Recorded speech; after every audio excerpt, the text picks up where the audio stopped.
Sir आराम से ऊपर मान साहब बोलिए। पहले संदीप जी संदीप जी तो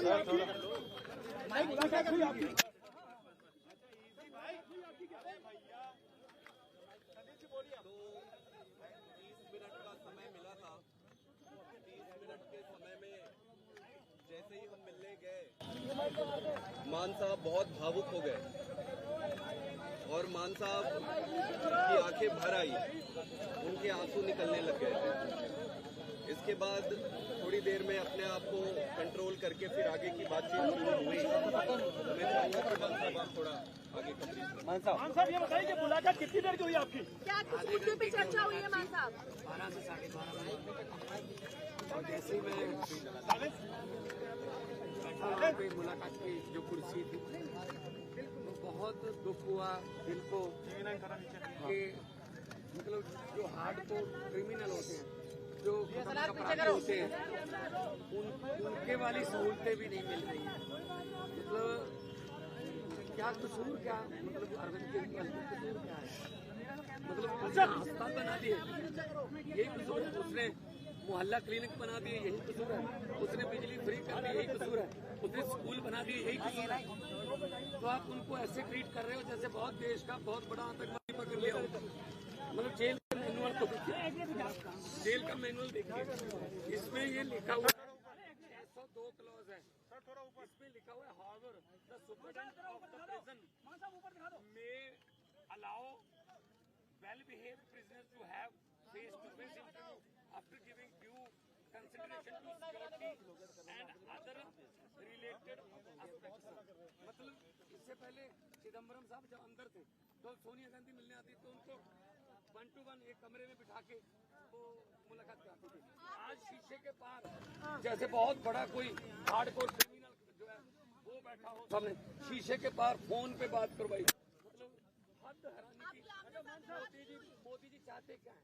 मतलब ऐसे ये ट्रीटमेंट मिलेगी क्या? संदेशा बचाया तो सामने नहीं, शीशा लगा हुआ था, फोन पे उधर से फोन पे बात कर रहे थे और शीशा भी ऐसा गंदा शीशा कि शक्ल भी अच्छी तरह के एक दूसरे की नजर नहीं आ रही। लेकिन ये जो चीज है ये बहुत ही इनको महंगी पड़ेगी, क्योंकि अरविंद केजरीवाल जो कट्टर ईमानदार है, जिसने पारदर्शिता की राजनीति शुरू की, बीजेपी की राजनीति खत्म की, उनको ऐसे ट्रीट किया जा रहा है। आज मुझे थोड़ा टाइम लगा अपने आप को संभालने में। मैंने अरविंद जी से पूछा कैसे हो, उन्होंने कहा चलो मेरी चिंता मत करो, ये बताओ पंजाब का हाल कैसा है? पंजाब में स्कूल बन रहे हैं अच्छे, पंजाब में जो गेहूं की फसल को मंडियों में उठाने का प्रबंध हो गए अच्छे, पंजाब में जो आम आदमी क्लिनिक अच्छे चल रहे हैं, पंजाब में बिजली फ्री मिल रही है। क्योंकि हम लोग तो काम की राजनीति करते हैं, हम नाम की राजनीति नहीं करते। एक सवाल तो मैंने कहा जी बिल्कुल पंजाब भी अच्छा है, असम में जाके आया हूँ, गुजरात जा रहा हूँ, कल दिल्ली में भी प्रचार करूंगा, कुरुक्षेत्र गया हूँ। तो आम आदमी पार्टी जो है एक सोच का नाम है। अरविंद केजरीवाल एक व्यक्ति को तो गिरफ्तार कर लोगे, सोच को कैसे करोगे? उसकी आम लोगों के लिए क्या संदेश है? आम लोगों के लिए क्या संदेश है? कन्हैया कुमार के लिए वो खुद दिल्ली से इलेक्शन लड़ रहे हैं।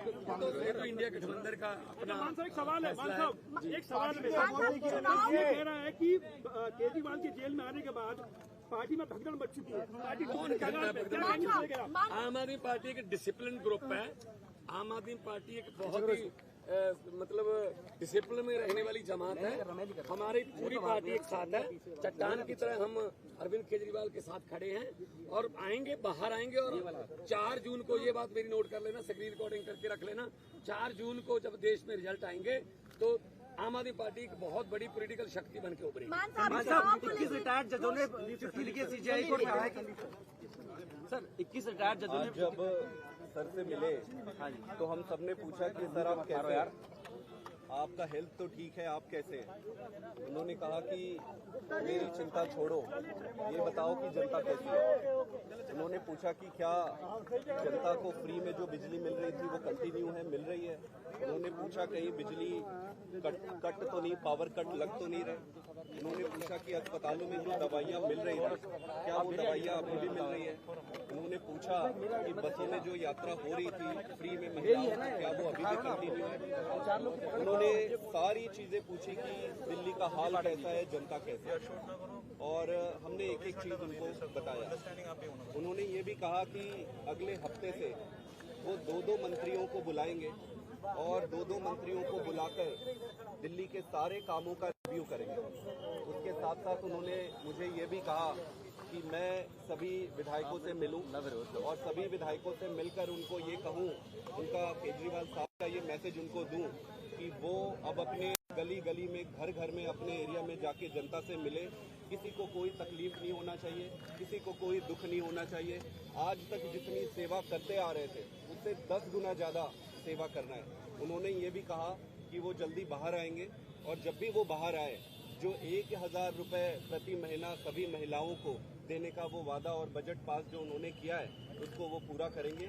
मतलब पूरे समय वो सिर्फ यही पूछते रहे कि दिल्ली की जनता कैसी है, जनता कैसे है, जनता में क्या चल रहा है, सब सुखी तो है। सबसे बड़ी बात ये कही कि